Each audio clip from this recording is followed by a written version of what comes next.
Thank you very much for your talk. Very, very thought-provoking.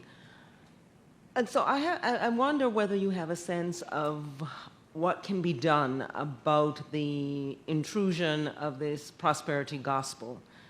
For many Christians in the United States, and I think in other parts of the West, the growth of Christianity in Africa is actually a very hopeful sign with its decline throughout the West. And the fidelity of African Christians to biblical teaching is seen as a bulwark against the spread of very disordered lifestyles here in the West. Yet if in fact Pentecostalism is probably the form of Christianity that's growing the fastest in Africa, and it does seem to be theologically quite impoverished. And if what we're replacing, if the bulwark for Christianity is this impoverished form, it's really very troubling.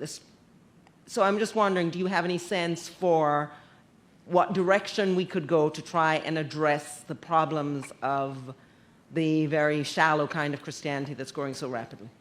You're asking the right person because you're asking a Nigerian bishop. We have constant, well-developed program, both of catechesis and social action and formation, faith formation of our faithful in the light of the challenges of Pentecostalism. I, for one, I will always tell my people, we have two challenges in Nigeria now, Islam, radical Islam, and aggressive Pentecostalism.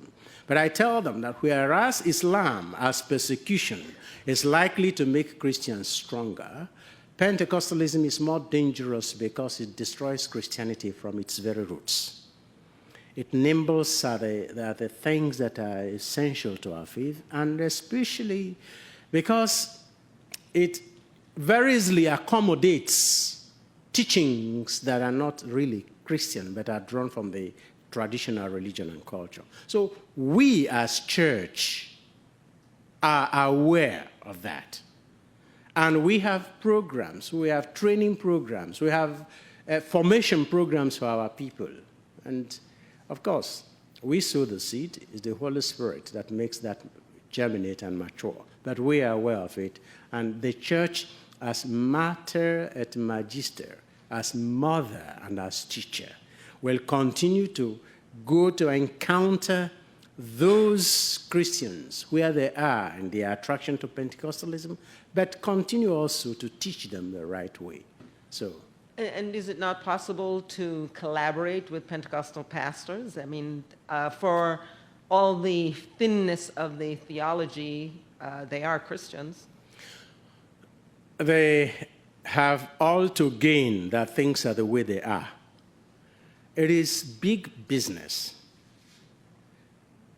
After oil, I think, Pentecostal preaching has become the next most lucrative business in Nigeria. I am not aware of any oil magnate who has 3 private jets, but I'm aware of a Nigerian pastor who has. So it's big business for them, and they would not care to collaborate with you.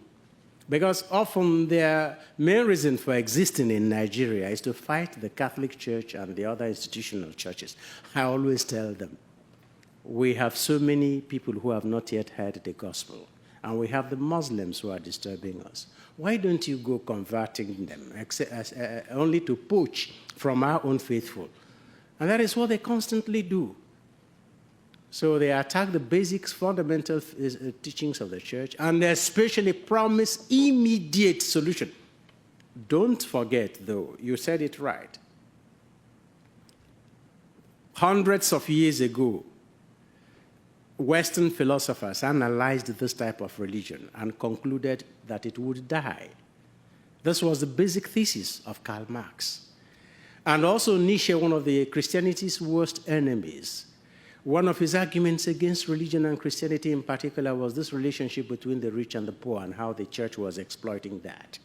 So my fear is that one of my priests says that Pentecostalism has no second-hand value. in the sense that it has not yet had its crisis. The Catholic Church especially, with all due respect to all the other Christian denominations, has been through every imaginable type of crisis, and yet it's continuing. I'm still waiting. Some of the Pentecostal pastors have lost all their members because of the first accusation of infidelity on the side of their pastors. The people run away. So I think collaborating with them will be more difficult. Father Paulinus knows we have an association called Christian Association of Nigeria, which is an umbrella for all the Christian groups in order to promote, one, ecumenism, and also protect Christian interests in a country that is also largely Muslim. Mm-hmm. But the Pentecostals will hardly ever agree with the Catholics on issues. So that's our situation. Thank you so much.